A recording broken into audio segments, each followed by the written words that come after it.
Hello dear student, आज chapter 5 का आपको किरचॉफ के नियम तथा वैद्युत परिपथ पढ़ाया जाएगा। तो देखिए वैद्युत सेल क्या होता है। ये एक ऐसी जो है युक्ति होती है जो रासायनिक ऊर्जा को जो है वैद्युत ऊर्जा में बदल देती है। तो फिर इसके बाद देखिए ये होता कैसे है। जो सेल होता है वैद्युत सेल वो एक मतलब जो है टब के आकार का होता है, प्लेटों से घिरा हुआ होता है चारों तरफ से, और इसमें दो धातु की छड़ें लगी होती हैं जिसको जो है इलेक्ट्रोड कहते हैं। इसके अंदर जो है रासायनिक पदार्थ भरा होता है, उस विलयन को जो है वैद्युत अपघट्य कहते हैं।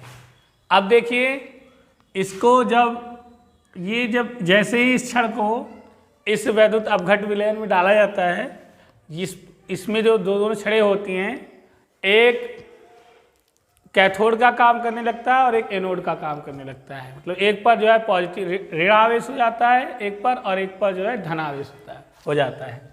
जैसे ही इसे बाह्य स्रोत से जो है वैद्युत आवेश दिया जाता है, इसके अंदर के जो वैद्युत अपघट्य पदार्थ होते हैं वो आवेशित हो जाते हैं, और जब बाह्य वैद्युत स्रोत हट जाता है तब भी ये जो है आवेशित अवस्था में रह जाते हैं, जो कि जो कैथोड और एनोड होता है उसको जो है ऊर्जा प्रदान करते रहते हैं।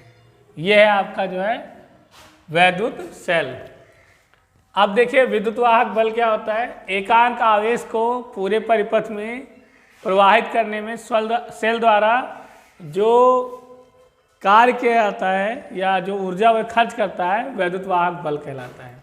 मतलब इन सब क्रिया में जो भी होता है तो इसको कुछ कार्य करना पड़ता है वैद्युत अपघट्य पदार्थ को और इसको, तो वो कार्य क्या होता है इस सेल में जो है ऊर्जा के रूप में संचित रहता है। यही आपका जो है विद्युत वाहक बल कहलाता है। जैसे ये देख लीजिए परिपथ है विद्युत वाहक बल का। इसमें क्या होता है, जब धारा प्रवाहित होती है किसी विद्युत वाहक बल में तो ऋण से धन प्लेट की ओर चलता है। मतलब जो आवेश चलता है, आवेश की जो गति की दिशा होती है वो होती है ऋण से धन की ओर। मतलब ऋणावेश से जो है धनावेश के बीच जो है इसका गति होता है।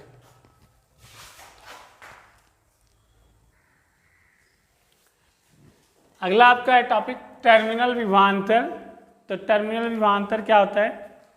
एक प्रकार का संयोजन होता है जिसमें अलग अलग जो है कार्य करने वाली W1 मतलब जो है दो बिंदुओं के बीच जो है एक या एक से अधिक जो है इस तरह के जो है वो प्रतिरोध लगा देते हैं। ठीक है, W1 W2 और W3।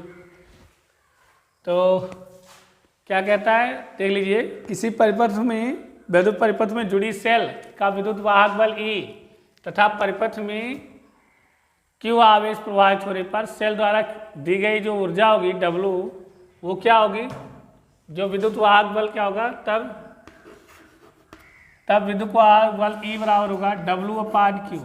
ठीक, अब चूंकि यहाँ हमारे पास W3 है बिंदुओं के बीच, W1 W2 W3 जो है W3, तब क्या हो जाएगा आपका W1/Q plus W2/Q plus W3/Q। अब Q ही इसलिए रखा गया क्योंकि पूरे टर्मिनल पर जो आवेश की प्रवाह होती है, एक ही आवेश पूरे टर्मिनल में जो है प्रवाहित होता है, तो इसलिए हो गया। अब देखिए चूंकि Q1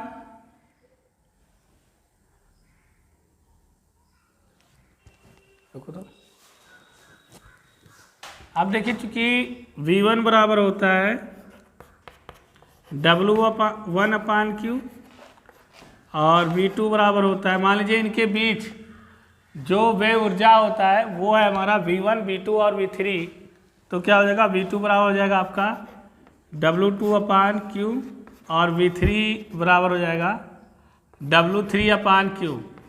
ठीक, तब इसलिए हमें E बराबर क्या मिल जाएगा, इसके जगह पर V1 हो जाएगा हमारा और इसके जगह पर V2 हो जाएगा और इसकी जगह पर V3।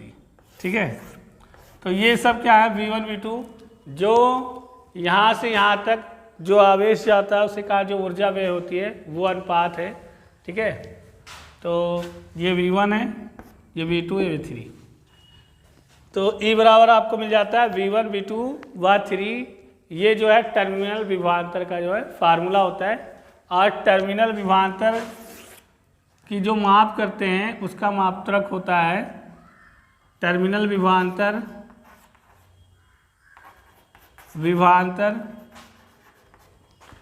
को वोल्ट मीटर से मापते हैं, वोल्ट मीटर से मापते हैं। ठीक, रोक दो। आज का हमारा टॉपिक है चैप्टर 6 से सेल का आंतरिक प्रतिरोध। तो देखिए, सेल की दोनों प्लेटों के बीच सेल के भीतर में धारा के प्रवाह में घोल द्वारा उत्पन्न अवरोध उस सेल का आंतरिक प्रतिरोध कहते हैं। तो देख लीजिए, जैसे कोई सेल होता है तो जब सेल के इलेक्ट्रोडों को और कैथोड को, जो इलेक्ट्रोड्स को बाहरी पृष्ठ जोड़ देते हैं, मतलब वैद्युत आवेश दिया जाता है, तो इसमें जो आवेश की प्रवाह होती है उसकी दिशा धन प्लेट से ऋण प्लेट की तरफ होती है। लेकिन इसके अंदर जो वैद्युत अपघट्य पदार्थ होते हैं उनकी दिशा होती है ऋण प्लेट से वो धन प्लेट की तरफ जो है गति करते हैं। तो जब इलेक्ट्रोडों पर जो इसके अंदर जो है आवेश दिया जाता है तो ये दोनों क्या, जो इसमें विद्युत अपघट्य पदार्थ मिला होता है, वैद्युत अपघट्य पदार्थ जो मिला होता है आपका, ये क्या करता है, जो आवेश आता है उसका ये विरोध करता है, अवरोध उत्पन्न कर देता है। और ये जो अवरोध उत्पन्न करता है उसी को जो है सेल का जो है आंतरिक प्रतिरोध कहते हैं। ठीक है, अब देखिए, सेल का आंतरिक प्रतिरोध जो है निम्नलिखित बातों पर डिपेंड करता है। पहली चीज, ये सेल की दोनों प्लेटों के बीच की दूरी के अनुक्रमानुपाती है। तो जो दूरी होगी उस पर डिपेंड होता है उस पर कैसा प्रतिरोध होगा। दूसरा है, घोल में डूबे प्लेटों के क्षेत्रफल के व्युत्क्रमानुपाती है। जो इसमें प्लेट डूबे हैं, मतलब जो कैथोड में डूबे हैं उसकी जो है क्षेत्रफल के व्युत्क्रमानुपाती होता है। फिर है वैद्युत अपघट्य की सांद्रता के बढ़ने पर बढ़ता है। जो वैद्युत अपघट्य है, अगर इसकी सांद्रता बढ़ती है तो इसका मान जो है आंतरिक प्रतिरोध का मान भी बढ़ता है। ऐसे चौथा आपका वैद्युत अपघट्य प्लेटों के पदार्थ की प्रकृति पर निर्भर करता है कि इसकी जो प्लेटें हैं वो किस पदार्थ से, कैसे पदार्थ से बनी है, और उसके अंदर जो वैद्युत अपघट्य विलय है वो किस पदार्थ का है, तो इस पर डिपेंड करता है। आगे और कुछ कथन है, जैसे सेल का आंतरिक प्रतिरोध नियत नहीं रहता। जो सेल का आंतरिक प्रतिरोध होता है वो एक निश्चित नहीं होता है, बल्कि सेल को आप जैसे जैसे उपयोग करते जाते हैं वैसे वैसे आंतरिक प्रतिरोध का मान जो है वो बदलता जाता है, बढ़ता जाता है।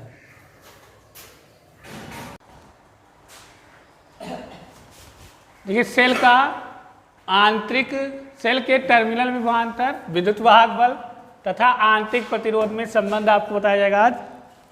तो देखिए, मान लीजिए ये एक सेल है, टर्मिनल है कोई, जिसमें कुंजी लगी है ये,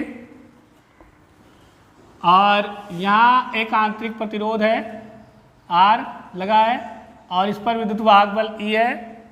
यहाँ एक प्रतिरोध, बाह्य प्रतिरोध R है, जिससे गुजरने वाली धारा को अमीटर से नाप लेते हैं।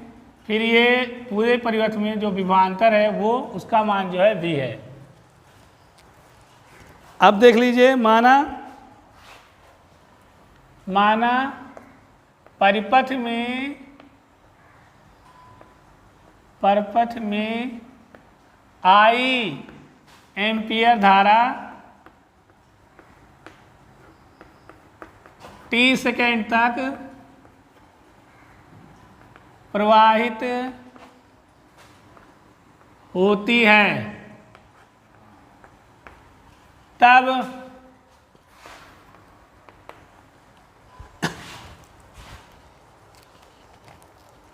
तब वैद्युत सेल द्वारा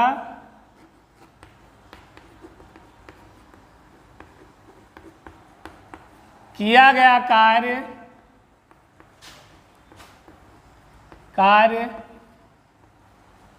W बराबर आपका हो जाएगा EQ, ठीक है। और चूंकि I एम्पियर की धारा t सेकेंड तक प्रभावित होती है, तो चूंकि Q बराबर होता है IT, इसलिए किया गया कार्य W बराबर हो जाएगा आपका E इंटू IT। ये आपका जो है किया गया कार्य हो जाएगा।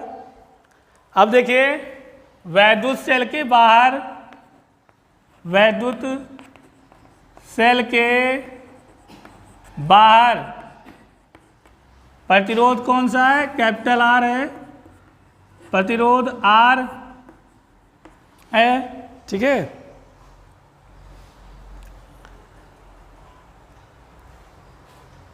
तो इसलिए वैद्युत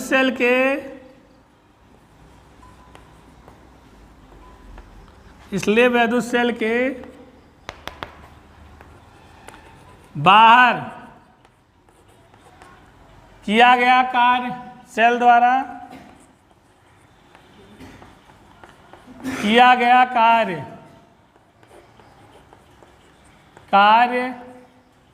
W बराबर आपका हो जाएगा, यहाँ प्रतिरोध चूंकि R है तो इसलिए यहाँ लिख दीजिए, बाह्य लिख दीजिए। बाहरी कार्य क्या हो जाएगा आपका? यहाँ जो विभवांतर है बाह्य के लिए वो V है, ठीक है। तो क्या हो जाएगा? V और धारा I है और t सेकेंड तक धारा प्रवाहित होती है, तो इसलिए हो जाएगा आपका W बराबर VIT, ठीक। अब देखिए आंतरिक प्रतिरोध R में क्या होगा, जब ये धारा R प्रतिरोध से होकर गुजरेगी तब क्या चेंजिंग आएगा देख लीजिए। तो यहाँ जो है विभव पतन होगा, ठीक है। तो विभव पतन क्या होगा? जब यहाँ से धारा आंतरिक प्रतिरोध होगा, कुछ विभव इसमें जो है कुछ विभव का पतन हो जाएगा। तो विभव पतन V डैश बराबर हो जाएगा आपका IR, स्मॉल IR हो जाएगा आपका। तो देख लीजिए, तो तथा वैद्युत सेल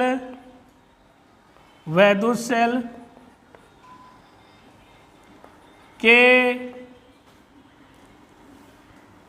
आंतरिक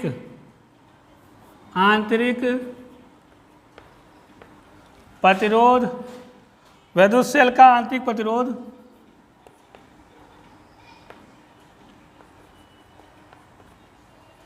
स्मॉल R है, इसलिए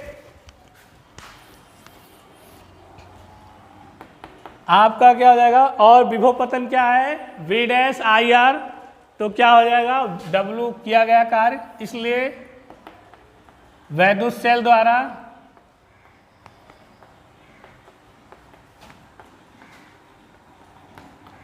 किया गया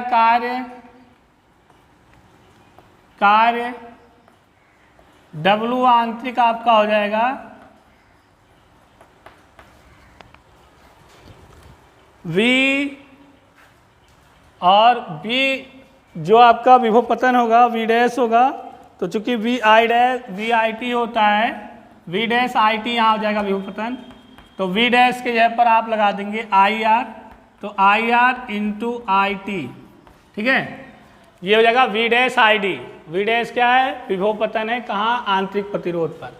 तो V डैश का मान यहाँ लिख लीजिए, चूंकि विभव पतन V डैश बराबर IR, तो यहाँ क्या कर देंगे? V डैश की जगह पर आपका I डैश R हो जाएगा, IR हो जाएगा। तो I का I से गुणा आपका हो जाएगा I स्क्वायर T। ये जो है आपका ब्राय सेल द्वारा ब्राय परिपथ में जो कार्य किया जाता है वो है।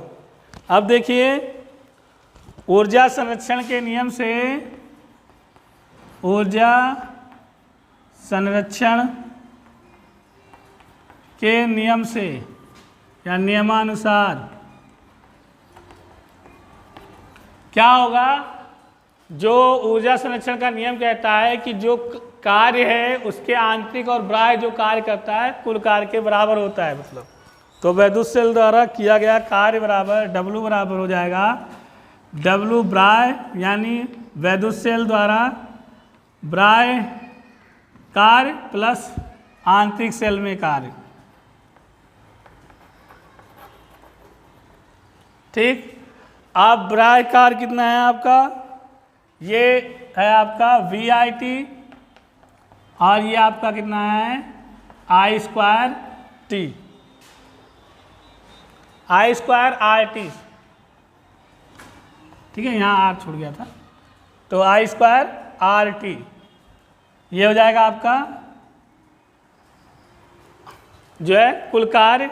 और कुल कार्य को आप किससे व्यक्त कर सकते हैं, W बराबर क्या है आपका EIT, तो यहाँ रख दीजिए W बराबर EIT। अब देखिए सभी में जो है IT है उसको कॉमन ले लीजिए आप, तो EIT यहाँ आप अगर EIT कॉमन ले लेंगे तो आपके पास यहाँ से बचेगा V और यहाँ से एक I बचेगा और यहाँ से R, तो दोनों तरफ जो है IT कैंसिल हो जाएगा, आपको मिल जाएगा E बराबर V प्लस IR। और E क्या है, विद्युत वाहक बल है, तो विद्युत वाहक बल V बराबर होता है IR। ठीक,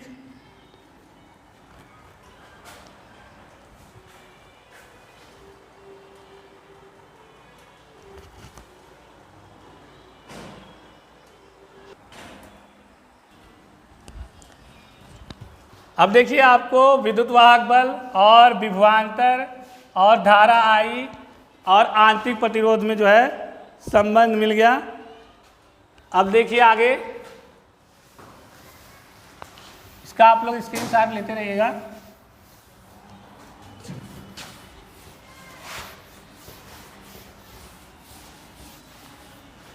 तो E बराबर आपका आ गया यहाँ से आपको V क्या मिलेगा, या V बराबर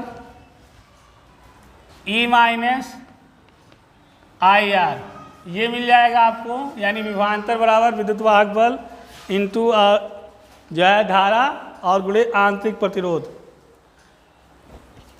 अब देखिए यदि I बराबर 0 रख दें, ठीक है, यदि धारा का मान 0 कर दें तो V बराबर हमें मिल जाएगा,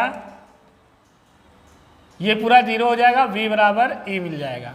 ठीक है, तो क्या मिल जाएगा, V बराबर आपको E मिल जाएगा। और अब चूंकि V बराबर क्या होता है, अगर बाह्य प्रतिरोध के लिए देखें तो यदि बाह्य प्रतिरोध R हो तब क्या हो जाएगा, V बराबर क्या होता है IR। ठीक है, तो यहाँ आप लिख सकते हैं, इसको यहाँ अगर रख दीजिए तो चूंकि V के वजह पर E हो जाएगा आपका, तो अगर आप चाहें